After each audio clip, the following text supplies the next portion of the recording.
How should I live my life? That is a question that many of us have probably posed to ourselves, either rhetorically or in some other ways, at least, if we're honest with ourselves, in some important times in our life. What is the thing that is most necessary for me to perform or to do, or why am I doing what I'm doing?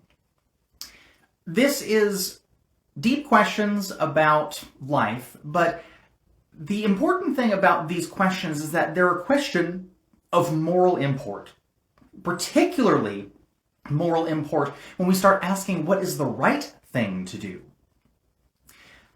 We are having our fall semester here of Theology Thursday. I can tell you that there are a great many college students that are just starting their first semesters that are asking the question, what am I doing with my life, and am I doing the right thing right now? There are probably many that are like, am I in the right courses? Do I have the right course load? Am I taking too many hours? Am I taking too few hours? Or the larger existential questions of, is this really what I want to do with my life? Those who are studying engineering, those who are studying the inner workings of biology, perhaps someone is doing a nursing degree. Why am I doing what I'm doing? Am I doing the right thing? Well, questions of how we live our life are deeply moral in nature, and we can't get away from it, even if we don't want to necessarily describe a moral quality to them. And this gets into the first little bit of moral theology. Timothy Sedgwick is going to situate us in these big and small questions of what am I doing with my life and how am I living my life by describing these particular questions in a very particular kind of moral center. Now, in moral theology, you can look through the history of moral theology, and in many ways, ethics and philosophy have often focused on the question of, is an action, a minute action, a good or bad action? There's nothing wrong with this. There's nothing wrong with looking at me running a stoplight and asking, is this a good or bad moral action in its own kind of encased context? Nothing wrong with that. The thing is, though, is even as early as Plato, we have another way of thinking about ethics and the ethical life, rather than these little minute points in time that are connected together, kind of like a connect the dots sort of picture.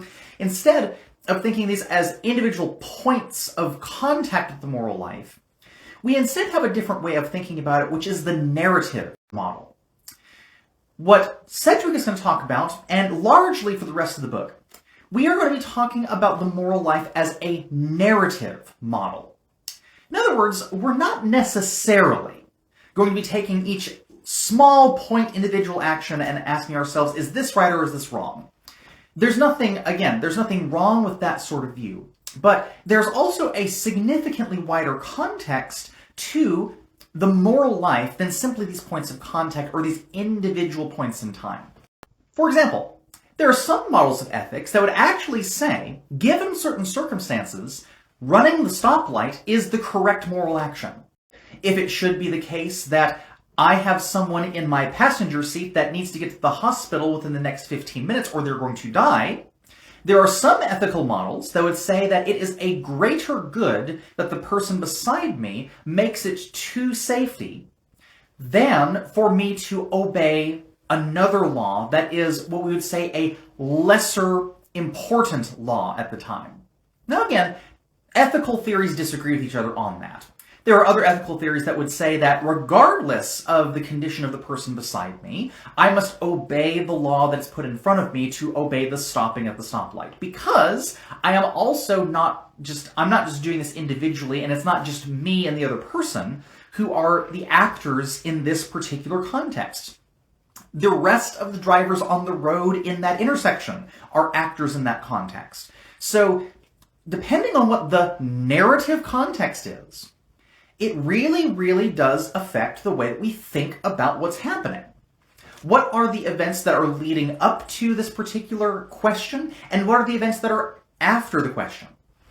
Really, we don't ever have any sort of perfect vision as to what the future will hold, but at least in the narrative fashion, we can construct stories, narratives, accounts as to how we arrive at certain places.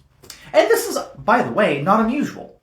Anybody who's in law practice knows that the way that you present a story, the way that you present an account, has so very much to do with how exactly the legal system treats the account.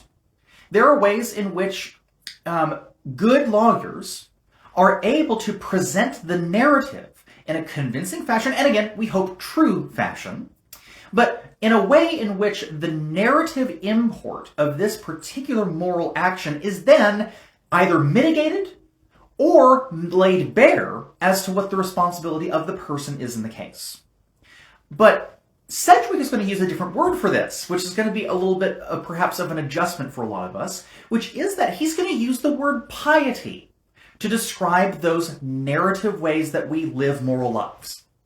Now, Sedgwick himself even notes that piety sometimes has this negative connotation to it, in that it's like those who are serious or those who are pious worshippers, the better-than-thou sort of crowd. And in fact, that's not really what the root of the word means.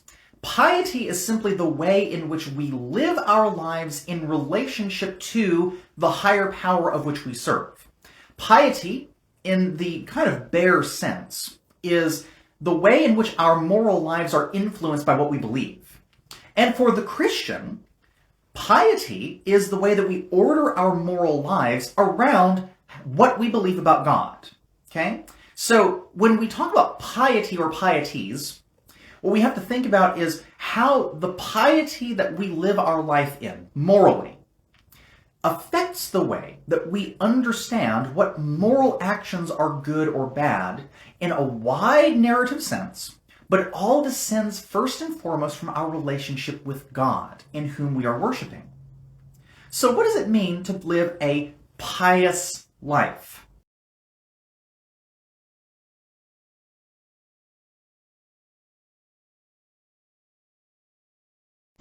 There are three kinds of pieties that Timothy Sedgwick is going to walk us through in this next section.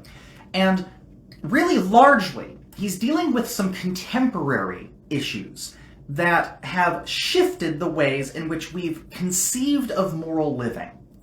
And he's going to call these three views the modern, the postmodern, and the traditional pieties. And he's going to bring in a little bit of his experience in this. And it actually has to do with some overarching narratives of which we tell ourselves that really have influenced how we live morally. The first is going to be the modern piety.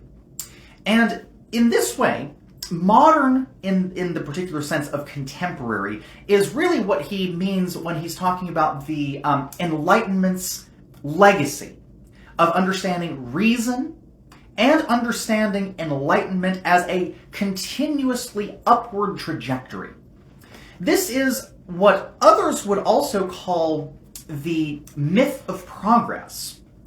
And when we talk about the myth of progress, it's not, myth in this case is not necessarily a falsity. It's simply the story we tell ourselves, or to use the word, it is the way that we arrange our lives around a controlling belief that we are gradually progressing to a better place by reason of the use of our logic and by the arranging of the world by largely human effort.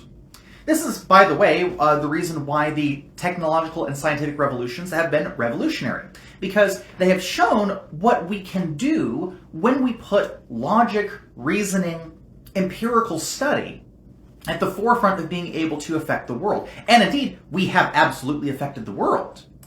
But one of the things that the modern piety runs into of this kind of gradually increasing enlightenment is we run into, at least for Sedgwick, we run into the 1960s and 70s. Perhaps an older edition of this would be running into the World Wars, but we're going to go just with Sedgwick's experience. The 60s and 70s and the social upheaval caused by the Vietnam War, caused by the sort of kind of radical movements that happened in the 60s and 70s, such as the civil rights movement, such as first and second wave feminism that happened throughout those times.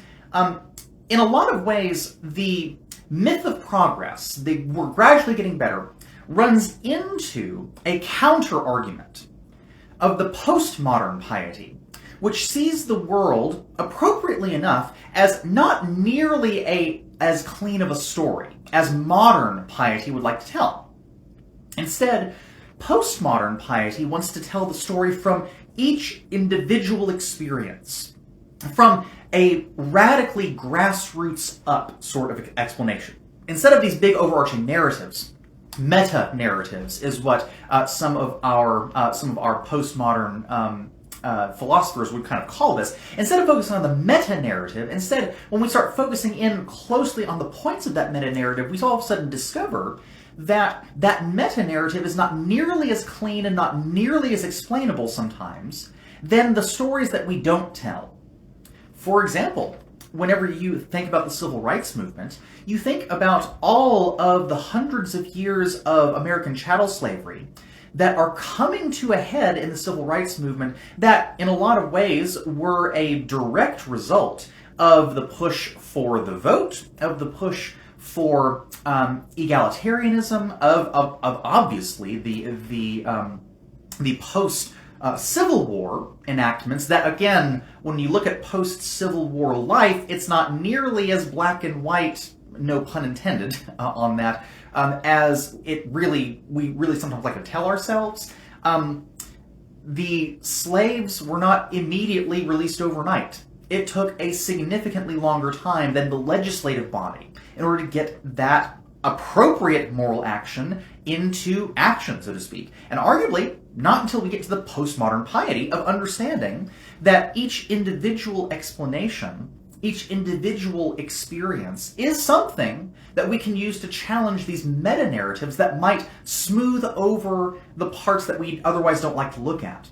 But again, when we take a postmodern understanding, we're pushing back against this idea of we're constantly getting better by looking at the places in which we are radically not improving, in which the places in which the modern piety has absolutely failed. So, postmodern and modern piety, in a lot of ways, are basically the same coin flipped on its side. On one hand, we're trying to tell this big meta-narrative. On the other hand, we're also pointing out the deficiency of that meta-narrative. But there's a third piety in which Cedric wants to point out for us, which is traditional piety. Now, traditional piety, in the ways in which Cedric is describing it, is one that is grounded not in the exterior societal movements. Modernism, the myth of progress, society. Postmodernism, the failures of progress, society. Rather, traditional piety is one which is grounded in personal responsibility. He tells the wonderful, kind of colorful story of his grandmother, and that where his grandmother's piety was grounded was not in any of the changes within society, which was, for her, taken for granted. Things are going to change. Things are going to happen. Things are going to always be moving, but the stability was not in the society and not in actually the makeup of the social order. For his grandmother, the makeup of the traditional piety, the makeup of how she lived her life, was built out of the personal responsibilities in spite of what the rest of the world is doing. The way that I kind of thought about this when I was reading this was the do the right thing when no one is looking sort of piety. The piety that values individual discipline, hard work, responsibility, the things that really mark, and not to bring too much into the generational aspect here, but the things that we really do see as markers of the greatest generation. The ones who lived through the world wars, who lived through the times in which were really, really bleak, the Great Depression and so on and so forth, but those who had a really solid sense of moral responsibility, of hard work, even with all of the bad and the warts that come along with the society that was alive within the 1900s through 1930s. There's never a time in history that is devoid of failure, but in a lot of ways, that was the traditional piety, but the traditional piety, the most important thing about the traditional piety, though, is that it was grounded in a far, far, far, far more ancient grounding of traditional piety, which is the personal interaction between me and God is something in which we are realistic about our failure to live up to the standard in which we are trying to live up to, but nonetheless, we put in the work as we should because it is our duty. The way that he describes this is, I think, a really good one, because there is sometimes, again, a stereotyping of quote-unquote traditional piety as simply you're thinking that you're the worst sinner. And the thing is that that can be a neurosis, we would say. This is certainly the case with Martin Luther. But the thing is that that's not necessarily a fault.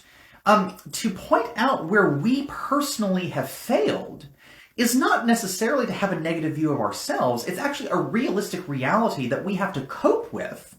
But having that sort of thing built into the way that our piety functions, or the way that our moral life functions, for Sedgwick, allows us to be forgiving. I think this is so key, because for Christian moral ethics, the ability to forgive others the ways in which they have failed is not only the Christian thing to do, but it's also a commanded thing to do. It's actually in the Lord's Prayer that Jesus teaches his disciples to pray, "Forgive us our sins as we have forgiven those who have sinned against us." Forgiveness is as key to Christian moral action as, in fact, following Jesus. So the thing is we have to be really, really conscious of that particular side of piety. But as Cedric was going to say, these three areas of piety are simply descriptors. There's not one better than the other. They're simply describing where are we finding the narrative components of how we're supposed to live our lives. And those narrative components, when we look at our own lives, we all of a sudden find that there are areas of gravity that in which a lot of our moral action really is pulled towards. And where we find those areas of gravity in our narrative structures, the narrative stories that we tell ourselves, or the narrative stories that we are a part of, the more that we're clear about where those areas of gravity are, the more that we can begin to understand our own moral actions, or the way that we think about moral actions at least. But if you think about it, modern, postmodern, and traditional forms of piety are also related by time. They actually focus on different levels of time. Some of you probably caught this. The modern piety is always interested about the future. How are we progressing in the future? Are we progressing into the future? Postmodern is interested in the current moment. Where are we currently?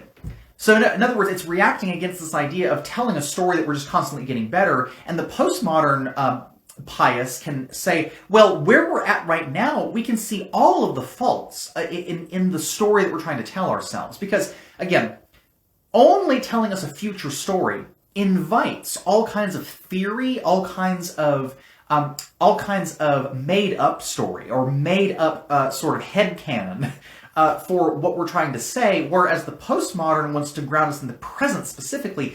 We're not where we want to be. We want to be somewhere else than this. But traditional piety, interestingly enough, is casting us to the past. Traditional piety is saying, where have we lost the mooring that have helped us in the past? Where have the places in our lives become unanchored? And to be completely honest, you can kind of see where the dark side of this is as well, where you can see the old person on the porch yelling about the kids these days. But they have a point, though, and this is the thing that I, as the young person who is ruining the world, the millennial even, this is where I have to be a little careful, because they have a point. There are certain timeless ways of ordering our lives that, by necessity, need to be paid attention to. It's sort of like how we would say appropriately that the ways in which moral philosophy has operated over the ages means that we have to take very seriously even those who are moral philosophers from 3,000 years ago. We have to take Plato just as seriously today as he was taken back then. We just have to do some translating. And likewise, we have to take the Bible just as seriously today as the Bible was taken back then. We're related by these three different sorts of relationships to time as it comes to the moral aspects. What are the timeless things that we are losing or that we need to regain, the traditional piety? Where are we right now? How have we failed to live up to the pious moment, postmodern? And where are we hoping that we go, the modern, the myth of progress? But the thing is that this all comes back to a central point, though, which is that for the Christian moral theologian, it all has to ground back into worship.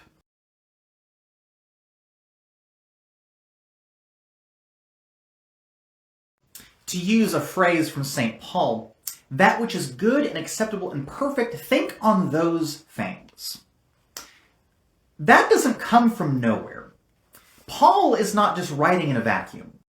And he is someone who is deeply steeped in the story of Israel. He's an Israelite. But also he's deeply steeped in the fact that for ancient Israel, in the Old Testament, likewise all the way through the New Testament to the fledgling church, the moral life was summed up in the relationship that we have between God and the relationship that we have with our neighbors. And again, even to go all the way back to ancient Israel, one of the main things that you will see within the first 5 books of the Old Testament, the Torah, for our Jewish brothers and sisters, the first 5 books of the law, the Torah, describe a society that is not merely made up of laws that God gives, but is also situated in an aspect that is marrying the concept of worship and the concept of moral life. In fact, if you look at Leviticus, if you look at Deuteronomy, if you look at the arrangement of the tribes around the tabernacle wandering in the wilderness, you'll notice that all of the marching order of this nomadic people, the center of community life was the tabernacle. The center of community life was the worship. And likewise, the center of community life was the moral responsibility that we have in worship of God and in relationship with each other. Almost every single law in the Old Testament has to do with either the requirements of God to live a moral life in worship, or the requirements that God has given us to live in relationship with my neighbor appropriately. There's a reason why you have offerings that you give unto God, but there's also a reason why you have sin offerings that you offer for various things that we do to each other.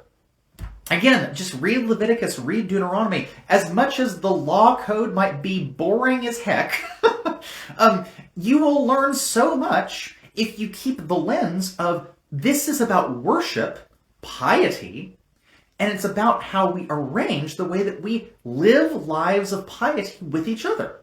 There's so much to say about that. But let's just take where Sedgwick leads us in this.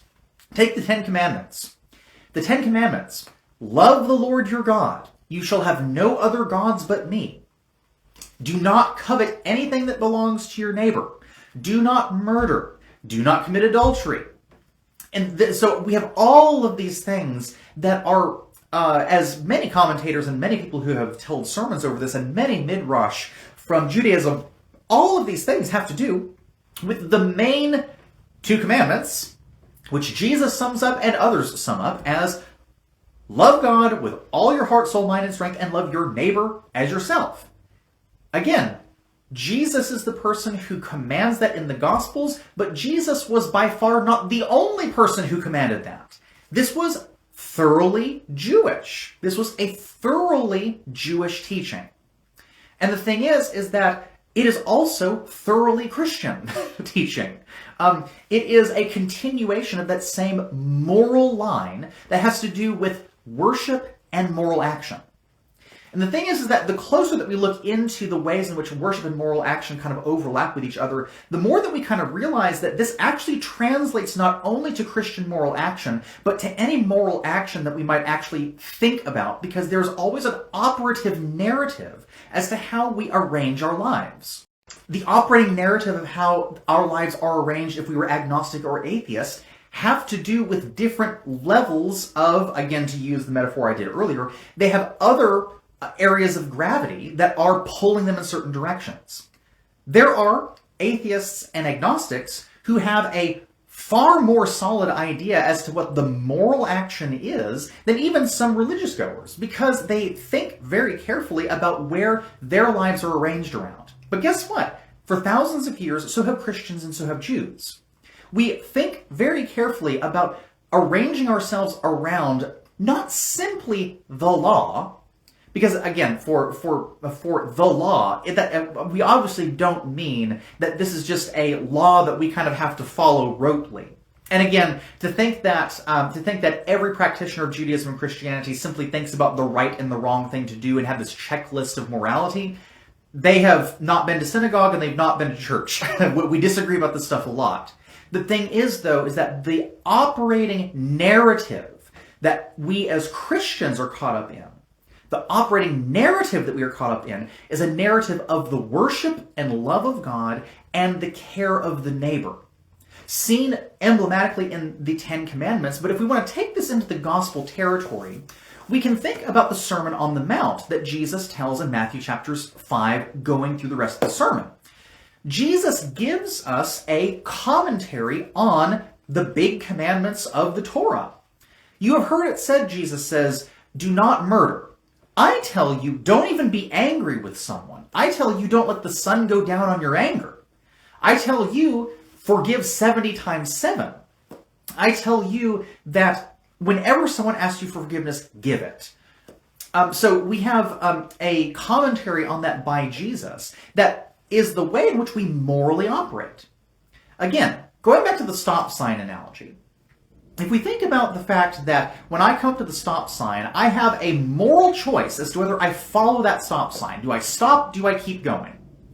But I also can think about my moral action in disobeying that stop sign.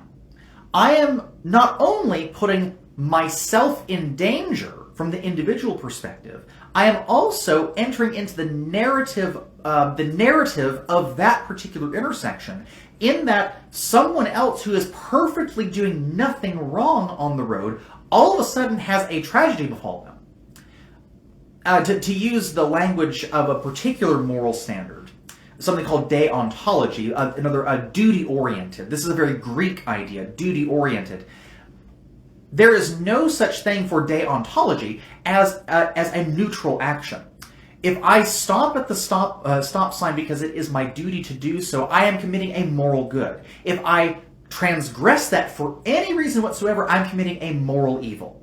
But there are also other language of ethics in that narrative concept that I could be committing a morally better or worse action depending on what my circumstances or depending on what the other circumstances are. For example, if there was a crossing guard in the middle of that intersection because the stop sign got knocked over or because the stoplight's not working, I then ignore whatever the stoplight is telling me, and I do exactly what the police officer or the crossing guard tells me to do, because they are now the authority in this case. It would be actually wrong for me, and for deontology, or it would be a lesser moral action for me to simply stare, mindlessly at the traffic light that's blinking red that's obviously not working, than to watch the actual person who's the authority in the intersection tell me to cross.